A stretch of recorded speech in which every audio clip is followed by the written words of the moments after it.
Okay. Welcome to part 2. Don't get all nervous here. We're not coming close to part 10 of the Samson series. Just part 2. Okay, breathe deeply. It's only part 2.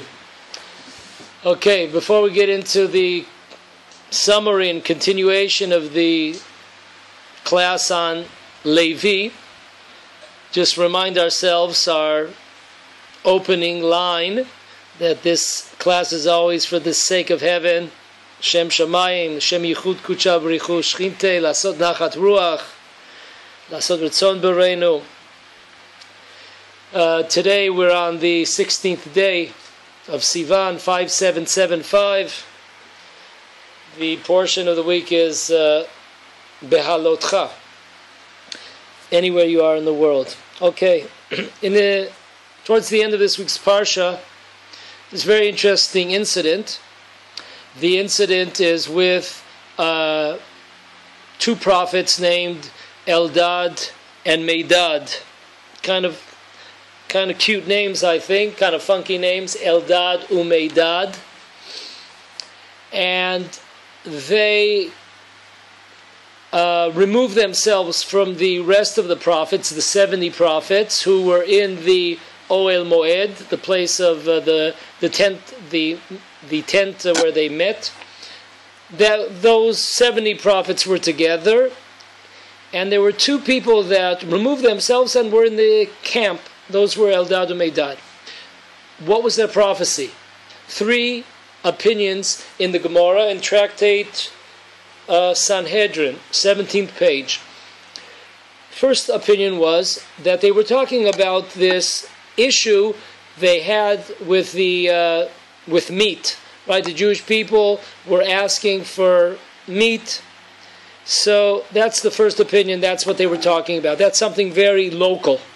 Second opinion is that they were prophesying that Moshe is going to pass away at some stage, and Yoshua will lead the Jewish people into the land of Israel. Once again, something local, something in the community that's happening. We don't know exactly when, but it's something that you could still call it local. The third is a real doozer. Nothing to do with the community, nothing to do with those times. Third was they prophesied about the coming of Gog and Magog. Final days before the coming of the Messiah, there's supposed to be a gigantic war. Some people call it WW3, World War III. And Gog and Magog, as we know, is the numerical value of 70. They bring in the 70 nations. They bring in 70 nations to fight the Jewish people, fight over Jerusalem. We see it happening in our times. See it every day, coming a little bit closer to a theater near you. So, the Rav Shimshon Raphael Hirsch, in his commentary on the Torah, he tells us to look, in this week's parsha, he tells us to go a few portions and push that fast forward button, and let's go to the end of the portion called Pinchas, where they have all of the sacrifices of the holidays. And Rav Shimshon Raphael Hirsch brings an amazing Torah, that if it was just for this Torah, it was worthwhile to make an effort today to come. I just saw this for the first time yesterday, so I'm very excited about it, and pass it on to y'all. Here it goes.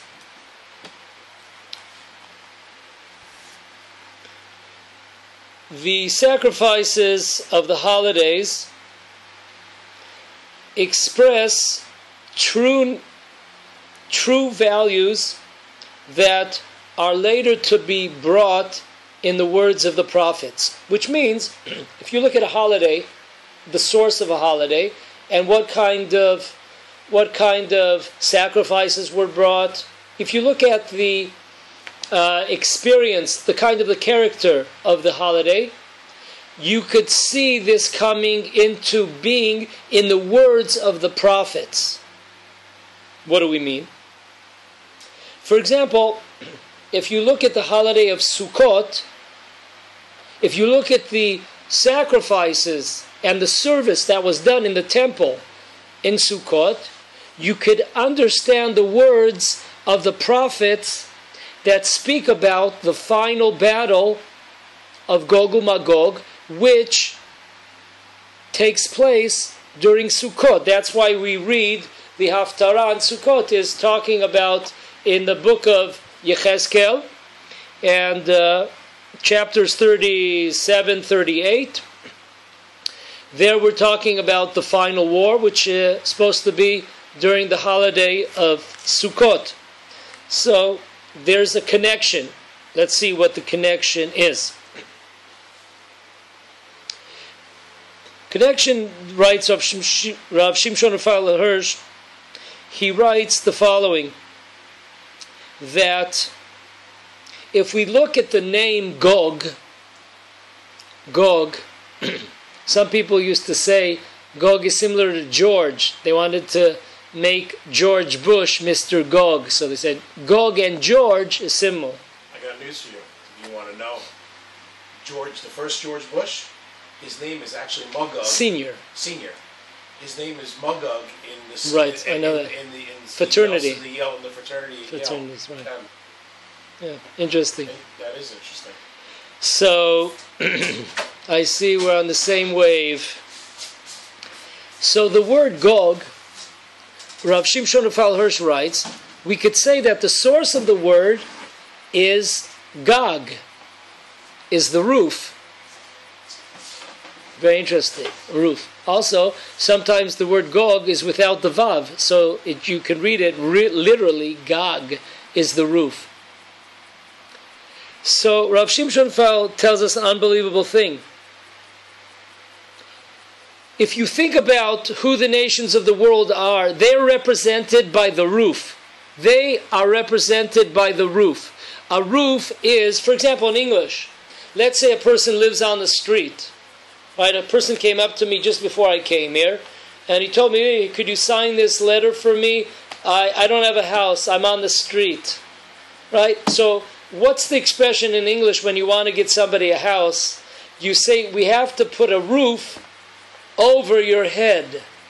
Very interesting. We don't say we have to get you a house. We say we got to put the roof. The roof symbolizes the entire house. Now, if you're living in Houston the past 4, 5, 6 weeks, and you're just getting rained on and you're getting flooded, etc. So you better make sure that don't care too much about your floor or your walls, but you better make sure that roof. The roof is the secret, okay, to if you're going to make it or your house is going to turn into Noah's Ark, take 2. So once again, when we think about the word roof, Gog, and we think about Gog and Magog, the nations coming against, there's going to be a certain leader leading the nations. So we have this permanency. A roof represents permanency. It represents strength. It represents, that we're safe. We have a roof over our head. At least we have a roof over our heads. That's safety. Now this is unbelievable. Gog and Magog, when does it take place? During Sukkot. What is a sukkah? A sukkah, we don't care if you have walls that could stop a nuclear bomb. You could have walls that could stop a nuclear bomb, it's fine. What is a sukkah? A sukkah is called on the name of its roof, schach. The whole holiday is based on the name of the schach, which is this these branches on top of your head.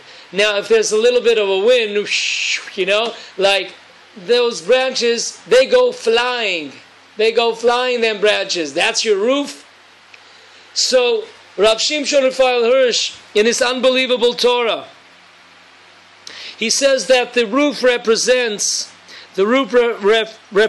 safety, permanency, strength. It represents professionalism.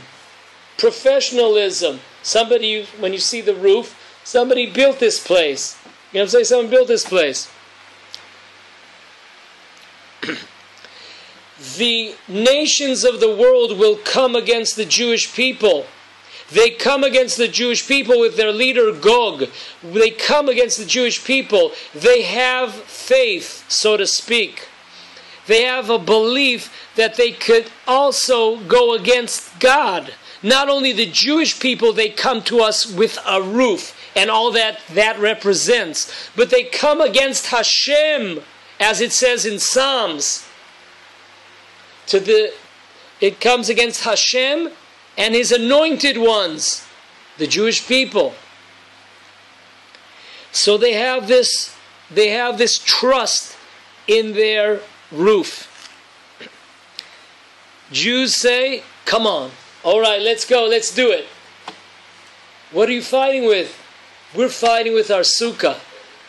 Which part of the sukkah? Maybe the walls, those special bulletproof, the special nuclear-proof wall. No, not the walls. That's not the sukkah. The sukkah is called the sukkah because of the palm trees on the top.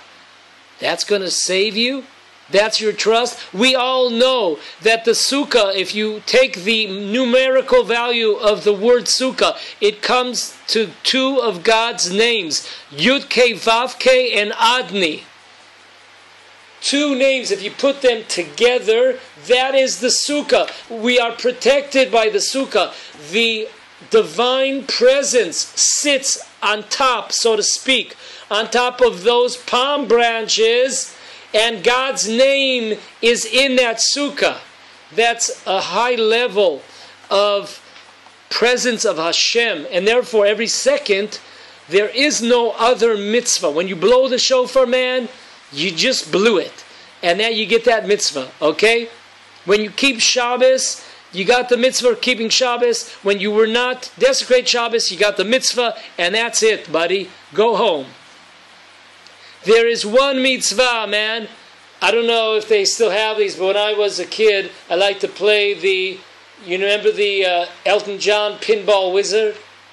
I like to play that pinball. And anybody knows something about a pinball machine is you always try to get it. There's a hole in the back of the machine. It's really hard to get back there.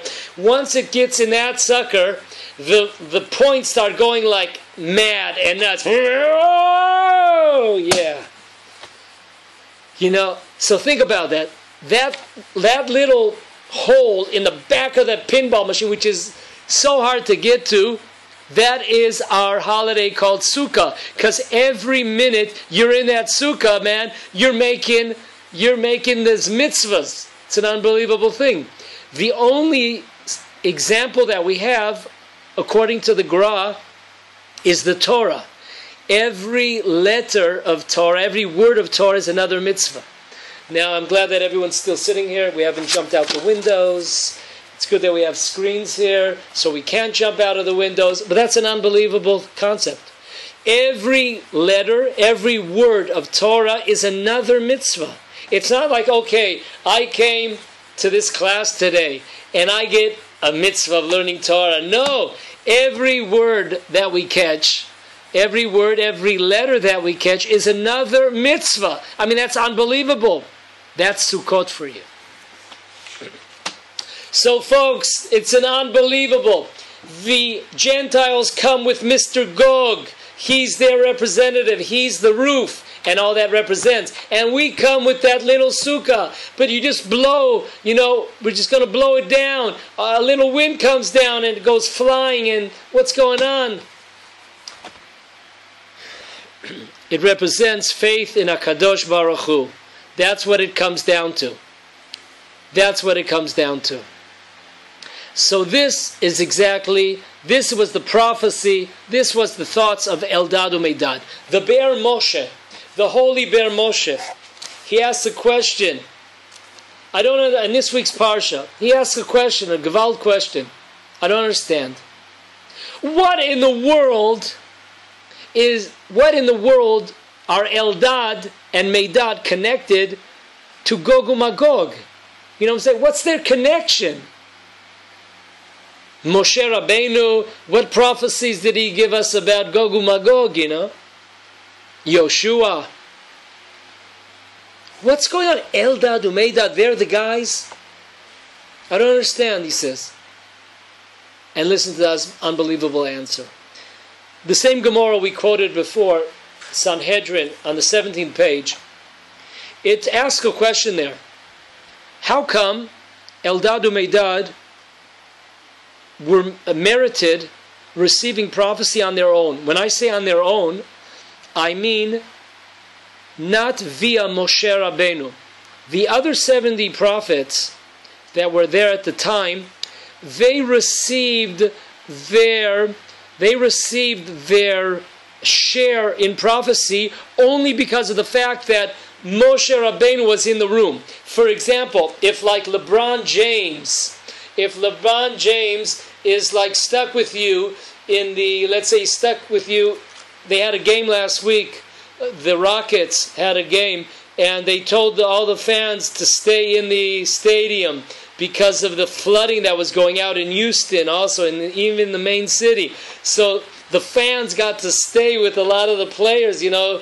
They slept in the stadium. They were there till 6 o'clock in the morning.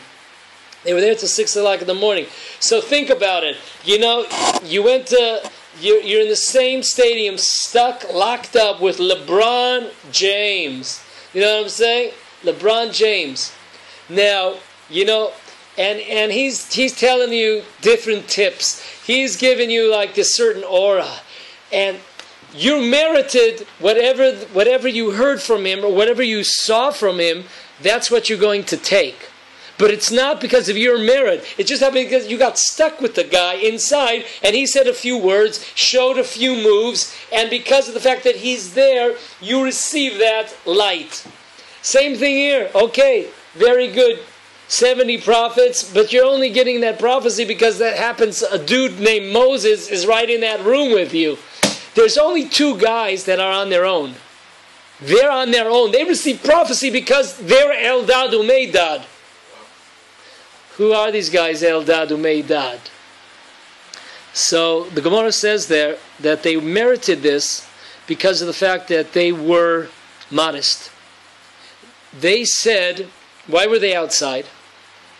Not because they wanted to separate themselves, we're better than you are. Exactly the opposite. When Moshe called all the representatives inside the Ohel Moed, the meeting place in the tent, they said, you know what, we're not worthy. We're not worthy to go in there. Let all those other people, they're worthy, we're not worthy.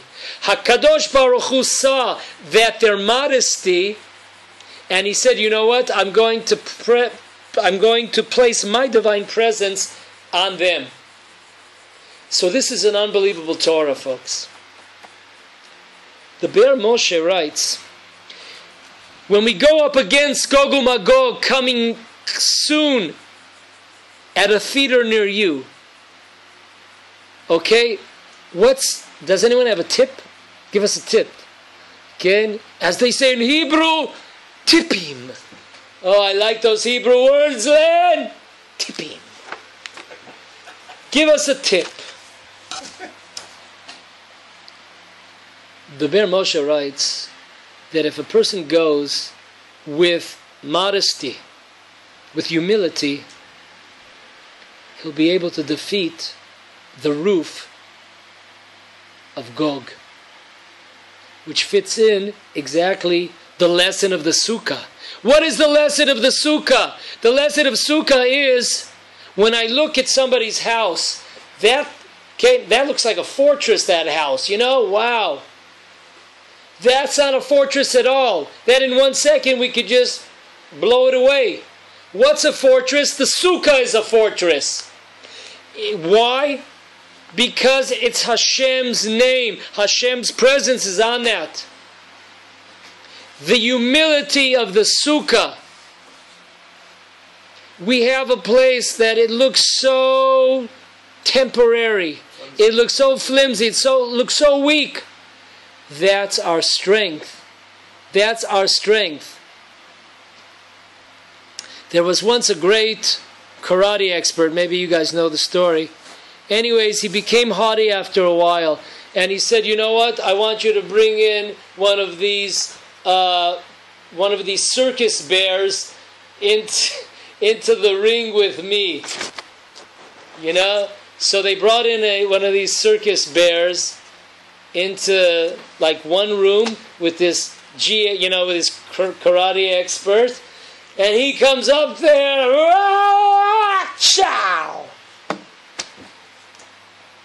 and the bear just kind of like looks at him, like, that didn't hurt me at all. You just, like there used to be a song, hit me with your best shot. What? Yeah. There we go. Hit me with your best shot. Hit me with your best shot. Fire away. Folks, Len, listen, let me tell you, Len, when they get tired in Chavat Gilad, you know what they do? They start running around the bima. You know what I'm saying? They do their rounds. Whoa! Len, stay with us, baby. Don't touch that dial. Folks, Gewalt. That bear just looked at him like, that didn't even faze me. And that bear went after our hero, G.I. Joe. And Baruch Hashem, he was injured, but the trainers were there, not our fighter trainer, but the trainers of the bear circus. And they saved him from being annihilated. Okay, so he came with his big weapons, which got him in a lot of trouble. So how do we come? When we come to Gog and Magog, you better go in with humility. Lower your head, and we'll be able to defeat. I thought this is an amazing inyan. We've spoke about this not once and not twice. That basically on one foot, the entire tikkun of the state of Israel, there's only one question that the state of Israel is going to have to answer, I believe, after 120. That is it Kochi ve'otzem yadi, or was it Hashem? That's the only question they're going to have to answer. Was it your technology, Israel, state of Israel? Was it your IDF? Was it your wisdom? Was it your high tech? Was it Hashem? So far, I don't know if you guys are baseball fans, but so far our batting average is not very respectable on this question. We keep on making the same mistake. Rabbi Kana, 40 years ago or so, maybe even more, had an article about the Knesset. They have so many words. Shtuyot. Okay? Vanities. Words of nothing. Air balloons. One word is missing. What's that word, Len? Hashem. One little word. Remember that one? A blast from the past. Yeah, one little word. But that was 40 years ago, and we're still on one little word. One little word. That's the question that the state of Israel is going to be asked. Was it you or was it Hashem? What did you bring the people to think? That it was you or was Hashem? And we see, the holy bear Moshe writes, I didn't think about that. We're talking, somehow we brought that case of the karate expert with the bear, and we're on Bear Moshe. Not bad. Not bad.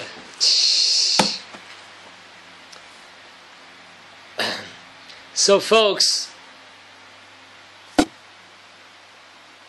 Eldad Umeidad merited having prophecy because of their humility.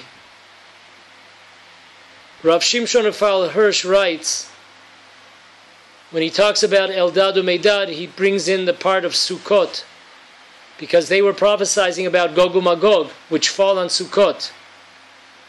And he writes us, if you go in the fight against Gog uMagog, if you go concentrating on that flimsy sukkah, that little booth that you go in to, you'll be victorious. The same exact line. Exactly what the Ber Moshe is saying, exactly what the Gemara is saying, exactly what Rav Shimshon Raphael Hirsch is saying, how to be victorious in the war of Gog uMagog. Keep your head down, know who you are. We spoke a little bit about that last week. It's important for a person to know their level. And if you start jumping levels, if you ever been on a ladder and you start jumping, usually you fall down, and when you fall down, it kind of hurts. I was on a hike about 2 months ago on Chol HaMoed Sukkot, the intermediary days of Sukkot, of Pesach, and I was in a great hike in Vadi Kelt, and my policy is always never jump before you check the water, because you never know if there's rocks there or something like that. But for some reason this time it was like over 100 degrees, and I was really hot, and I thought, yeah, beseder, it's going to be okay. So I kind of like jumped in, and kind of like there was like a rock there, and 2 months later, Baruch Hashem, it's like 70% better, but I still feel it. 2 months later. So, you know what I'm saying? You don't want to get a potch. You don't get a klop, a hit.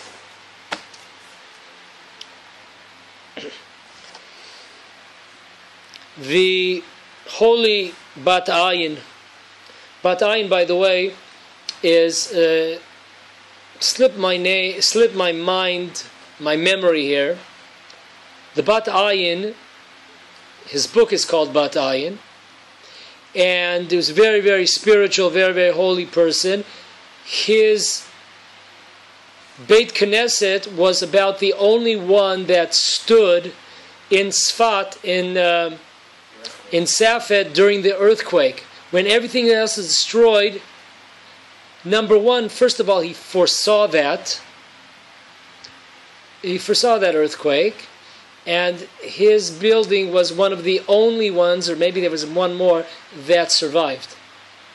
If you go into the old city of Tzfat, go into the synagogue called Bat Ayin, and there's a lot of articles on the subject. Anyways, he has unbelievable, very lofty, very high books. Oh, how do we get to this point about getting hit? He said we always have to be very careful to know our place. Because if we start skipping, steps on that ladder, we're going to fall and it hurts. That's how we got there. So we talked about that.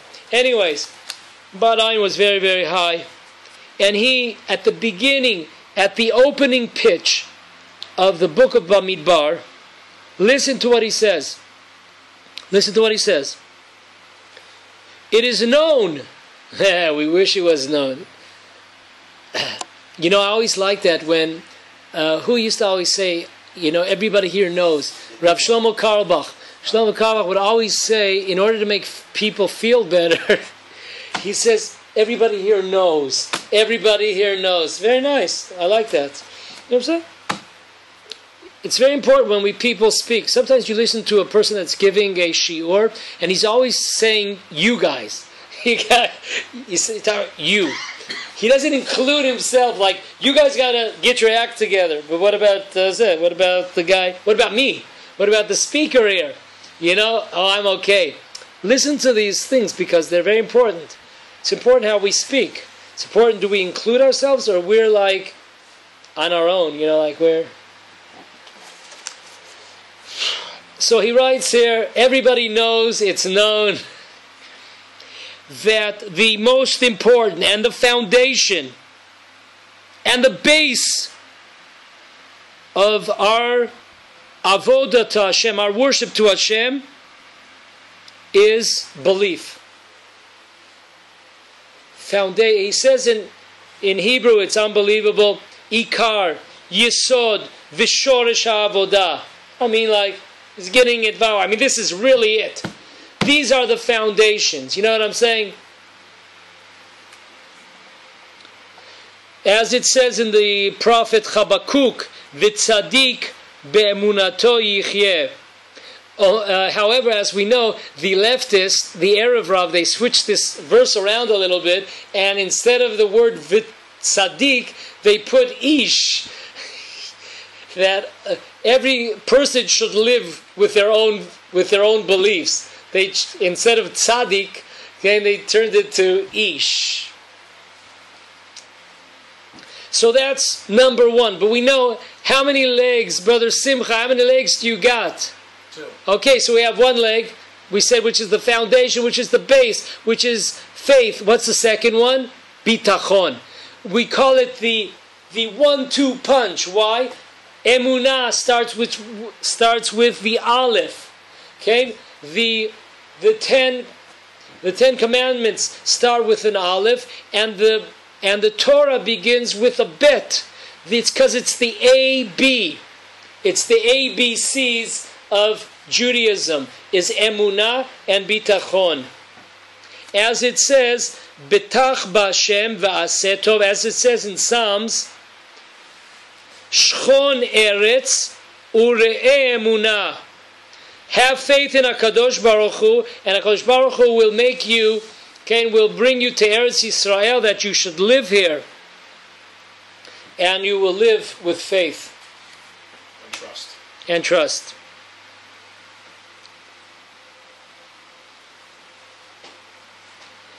However, listen to these words. Remember, we must remember this all the time.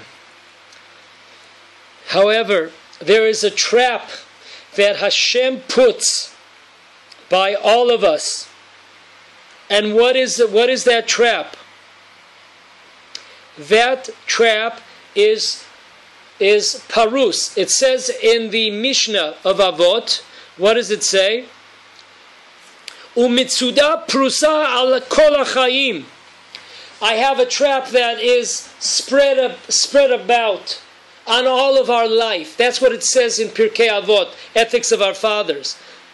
So listen to the unbelievable. The Baal Shem Tov writes, what does it mean? Why do they use the word prusa? Just say a trap. Why do we have to say a trap is spread around the entire life, world? So the holy Baal Shem Tov says that the word prusa comes from the word parnasa. Prusa is a word, right? Prusa is, if I want bread. Bread is parnasa, right? Parnasa. We talked about, I think 2 weeks ago, or last week, 2 weeks ago, we talked about, very interesting, that in the holy tongue of Hebrew, we have lechem, we have lochem, and we have chalom. We have a dream, we have a fight, and we have bread. Okay, and we discussed it, how they're all connected. You said a soldier or something. You have to have a dream. There's a soldier that told you about this. Right, a famous soldier that later on became a member of Knesset. I don't think he's any longer in it. But anyways, Ken, a soldier, told us he was in Elon Moreh, and he gave this Dvar Torah, and it really hit me. Okay, so Baal Shem Tov says that there is a certain trap that as Hashem is put on, that is going to always test our emunah ubitachon. What is that? It's parnasah, is making a living. That's why it says in the Gemara in Psachim, it says that a person's livelihood is difficult as difficult to split the Red Sea. So therefore,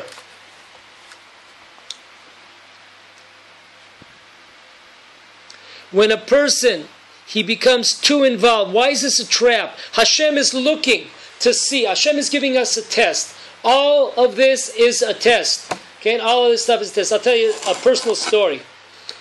I went to a money changer. And I had to make 2 transactions. One was my wife was going to visit her mom in the States, so she needed some greenbacks. So I had to do one transaction, which was dollars, and a second transaction, which was shkalim, the Israeli currency here. Now, it's been many, many years, Baruch Hashem, that I've been able, Hashem has allowed me to stay in Eretz Yisrael and not need to leave Eretz Yisrael. Actually, the last time I was back it was for the state trying to get going, the state of Judea. Okay, idea that's still unfortunately on the cards. But anyways, that was the last time I was back. So I get this like green money, and it was like unusual to me because I haven't seen it in a long time. So I put it on the side, and then I got shkalim. Anyways, about 2 days later, I'm in the middle of Amidah. Chatanu, Avinu, Pashanu. Okay, I'm just, I'm in the middle of Amidah, and I go, oh my God, where are those $200? Oh, now, folks, there's a joke. I wish it was funny.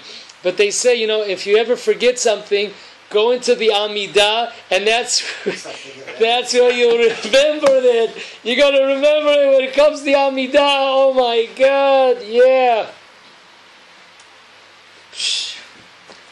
Oh my God, where's that $200? Okay, stay calm, buddy. Okay, I go back, start checking those pants that I wore 2 days ago, checking my shirt pocket. I go to the car, check the, dashboard over there. Can't find it. A few days go by. I said, wow, Hashem sent me a great idea. Why don't you call the change place? I'm sure they have cameras there. I'm sure they have cameras there. And maybe they could see if I left the money there, and maybe somebody honest, it was in Har Nof, religious neighborhood. So I was confident that religious people, if they found money, they wouldn't take it. So I call them up. I said, listen, did anybody return $200? No. Listen, can you look on your cameras to see where the money is in the cameras? So I get a call back in about 5 minutes. And he calls me back. He says, Yehuda, look in your left shirt pocket. Look at your left shirt pocket. So I'm thinking to myself, oh my God, the left side we know is the dinim side, I wish it was on the right pocket, maybe. That would be, why do they always have these stupid pockets on the left side, So I go back, look at my shirt, it's not there. Now, all the time, you can imagine this. I haven't told my wife this whole, there's like 5 or 6 days has gone by, and her trip is coming closer, like, I gotta have to spill the beans at some time, man. I'm gonna have to spill these beans over here. So, like, I'm working on myself. Like, okay, listen, it's $200, hakol l'tovah. You have to stay calm, have emunah, have bitachon. It's not easy, you know what I'm saying? It's not an easy test. A person, I wanted to get upset with myself, and all kind of, atzbani and nerves. Okay, let's fast forward. My wife goes to the States. She went to the States with $15 in her pocket. Something that my wife would never do, but that was what the situation. We had $15 in the house, and that's what she took. Think about it. You need she had to go. She wasn't like straight. She had to change planes, and she had to go to like a couple cities, like within.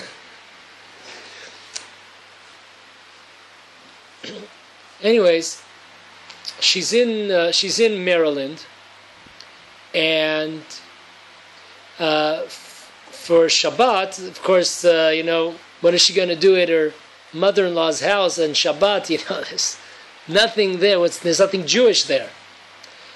So they usually spend it they spend it at the Chabad house of Maryland. So after Shabbat,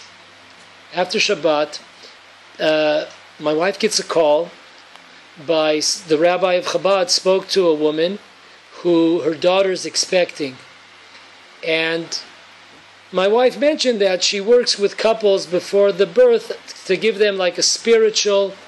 It's good to see you're still out. Good to see you're still out. שהחיינו וקיימנו והגיענו לזמן הזה ברוך אתה השם. Yeah, you're still out. Listen, you might set a world's Guinness book. We might have to get Guinness over here, man. Get him on your track. Anyways, folks, Gewalt, listen to this one. So she gets a call, my wife, and this mother says, I have my daughter, and it sounds wild, a spiritual preparation before birth. Okay, so my wife does it, and after it's finished, she says, how much do we owe you? My wife says, listen, you don't owe me anything. I'm happy to do it for you. Happy to to give you these tools. It's on the house, and I'm on vacation here. This is not I'm not working here. No, we insist. No, I'm not giving it to you. No. Don't you have any good causes? If you don't want to take it, good cause. And then the daughter said, oh yes, I heard also something, you have a son in prison. I'm going to donate money, instead of paying you, I'm going to donate that money that I want to give to your son. How do they know? Because my wife was at that community of Chabad, at the Chabad house for Shabbat. She slept there. She was in meals there. So she met people and stuff like that. So it got around. So anyways, how much was the check for? That's $200. Woo! Yeah, $200. Oh my God. Folks, listen, I love that glue that you're sitting on. I don't know why they put that glue on those chairs every week here. Got to stop doing this kind of stuff. You got to get out of that seat. Gewalt! Yell out, Gewalt!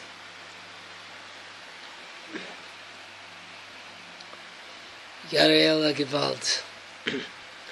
Hashem works in mysterious ways. I told you guys, I think last week, about this trial that I won, about the 1,000 shekel fine for parking in a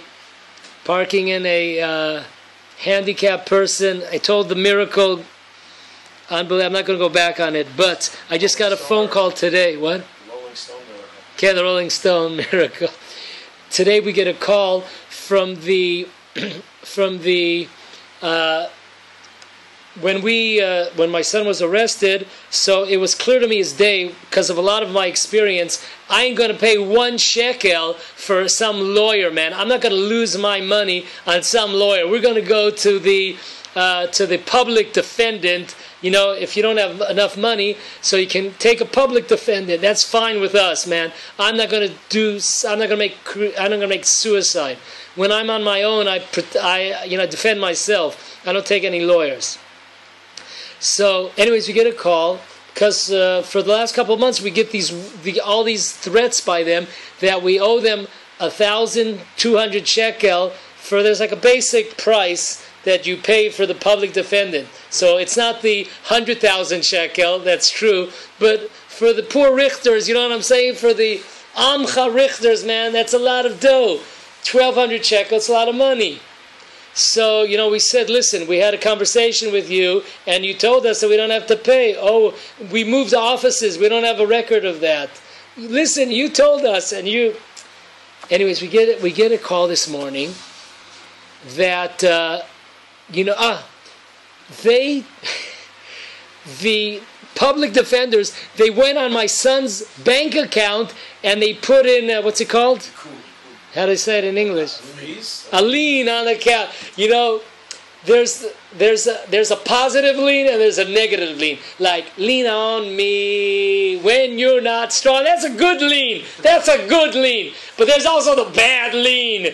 That's the bad lien, is when they take your account and you can't do anything with it. So because we owe them $1,200, so they put on my son's account, they put this lien on that he can't take out the money.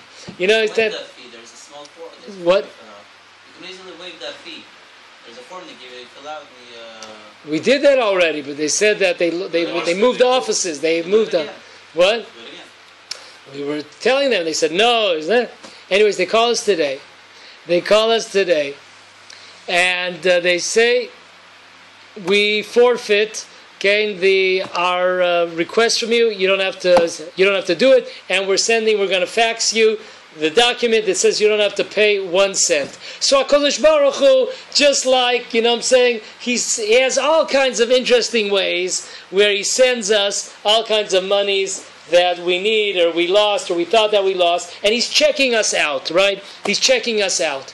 How did we get there? We're talking about the holy Baal Shem Tov. Baal Shem Tov says that a person's parnasa, a person's livelihood, is exactly what the Mishnah in Avot is talking about, that HaKadosh Baruch Hu has put this gigantic trap in all of life. And the trap of life is called, we're going to see how you run your business. We're going to see, as we know, the first question when a person goes after 120 years, God willing, first question they ask you up in the heavens, the high heavens, is, Nasata v'natata be'emunah. Were you honest? Okay, were you honest? That's the first question. Hey, there's so many questions, That's the first question, yeah. Because just like the Baal Shem Tov says, this is a tremendous test. We said, number one, the source, the foundation of all of Torah is the Aleph and the Bet, is Emunah and Bitachon B'Hashem. And where is that tested? It's tested more so than any other area in the area of a person's livelihood. So therefore, we have to be very, very careful. That's what Hashem is checking us out. A person has to always look and see the tremendous kindness that Hashem, how He always, so to speak, is opening His hands, as we say, Poteach et yadecha umasbia lechol chai ratzon, as we say 3 times a day. Uma'amin ba'Hashem be'emunah shleima u'boteach bo. שבעבור חסדו הגדול יזמין לו פרנסתו וכל צרכיו. A person has to have faith and belief and trust that HaKadosh Baruch Hu will bring upon them, him and his family, etc. He will bring upon himself the sustenance that they need. And he doesn't need to be a smart aleck. He doesn't have to be some a gaon, some kind of genius, and he doesn't have to be some kind of trickster, some kind of lowlife that's trying to fool people and do all kinds of illegal kinds of stuff in order to make the money. And therefore, if a person goes in with this, if a person remembers this constantly, that it's HaKadosh Baruch Hu that gives us the sustenance, we have to do our minimum hishtadlut, but it can't be on our spiritual, it can't be on our Torah level. I always remember a tremendous story that I heard from Rav Levanon. He told me that his either father or grandfather, I think it was his father, but it could be his grandfather, learned 8 hours a day and worked in a regular job from like 9 to 4 something. He worked in a regular job. How did he put in those hours of learning? Before, he got up very early in the morning, and also afterwards. Which means, here's a guy. He works like everybody else. A regular, 9 to 4, 8 to 5, whatever you want to call it, job. And he's sitting there and learning for 8 hours. So the Bat Ayin is telling us that HaKadosh Baruch Hu is giving us this gigantic trap. And it's called the test of life, to testing us, okay, how do we go about setting up our day, our schedule, our daily schedule? How much Torah do we put in? How much are we willing to, if we have a class that we go to once a week, once a day, twice a day, are we willing to give up on that class? Are we willing to say that, today I'm not going to go? Or through fire and water, doesn't matter, we're going to get to that class. So this is what Hashem is checking us out. Hashem is checking us on this issue. And that's why the Bat Ayin writes, that's why it says in the rabbis, in Chazal, it says that HaKadosh Baruch Hu did not refuse to give the Torah to any generation, but the generation that received the man. Why is that? Because this generation was higher than any other generation that was, is, will be. As we know, Chazal tell us, the rabbis tell us, that the generation in the desert was Dor De'ah. There is no higher generation. There was no higher spiritually generation than this generation. There will never be a level that was their level. When we think about, but we have all these tests that they failed. We have to understand that what these tests were. First of all, how many people failed the tests? And how clear were the tests? How difficult were the tests? You know what I'm saying? If you lose against Philadelphia 76ers, that they have, 8 wins during this past year or something, and you lose against Philadelphia, man, you're really bad. But if you lost against Cleveland or Golden State Warriors, you're okay. You're okay. So when they fell, first of all, how many people fell? And their sins, how minuscule, how microscopic were they? On their level, they were punished. For us, it might have been a mitzvah that they did. So we have to remember that. So Chazal tell us a principle of Torah, that HaKadosh Baruch Hu only agreed to give the Torah on Mount Sinai to a generation that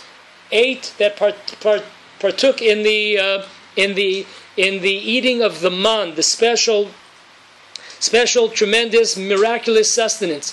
Because these people realized, it was clear to them as day, that everything was from Hashem. So therefore, a person that wants to come closer to Hashem, we have to remember this generation. We have to remember those that ate that man. And they should be our examples. As we know, one canister of man was put away. And in every generation, various prophets would bring it out. When the people would say, listen, Hashem, we'd love to learn Torah. We'd love to do mitzvahs. But you know what? We got to work, baby. You got to work to make a living, as they say. So the prophets would shake this little jar of man and say, remember them? Okay? How were they able to learn Torah? Okay? So it's very, very important. These are the 2 ABCs of Judaism, is emunah and bitachon. Faith and trust in HaKadosh Baruch Hu. These are the two basics. These are 2 foundations. If we want to be a holy people, these are the foundations. How do we know? Listen to this. The Bat Ayin, and then we'll call it a day. The Bat Ayin says, if you look at the verse that we quoted from Psalms, Betach, if you write out each letter, spell out each letter, we have Bet. How do we write out Bet? Bet, Yud, Tav. And then the next letter is Tet, right? Betach, next letter is Tet. How do you write out the letter Tet? Tet, Yud, Tav. The last letter is Chet. How do you write out Chet? Chet, Yud, Tav. right? All three letters in the word have trust. They have in the end of them Yud Tav, which is 410. Okay, which is 410. Now, if you do the numerical value of the word Kadosh, okay, let's get out our calculators. Kadosh. We have the Kuf, which is 100. We have the Shin at the end, which is 300. We have 400. And you have the Dalet and you have the Vav. You have 410. It's the only letters. Those are the only letters of the alphabet that you could do. You could do that trick that we just did with the Bat Ayin. Once again, it's the only letters. The Bet, the Chet, and the Tet are the only letters that have that numerical value of being holy, Kadosh. They're the only letters that you could do that with. So, in order for us to be a holy nation, we have to strengthen ourselves. It's not easy. Speaking for myself, it's not easy. But if we remind ourselves who runs the show here, who gives us the parnasah. Okay, how much do we have to? How much do we have to get involved of it? How much should we set aside time for learning Torah? What's the most important time of the day? A person can learn 10 minutes of Torah in a day, but for him, his whole life is those 10 minutes. She looks at it as those 10 minutes, man, no one's going to stop me. I don't care where I am in the world. Those 10 minutes, the world, I could lose $1 million, $1 billion, but those 10 minutes, I'm not mivater, I'm not going to give in. And therefore, that person could be greater than a person that lives 5 or 6 hours, because his attitude, how he looks at those 10 minutes, he looks at it as those 10 minutes are his whole life breath.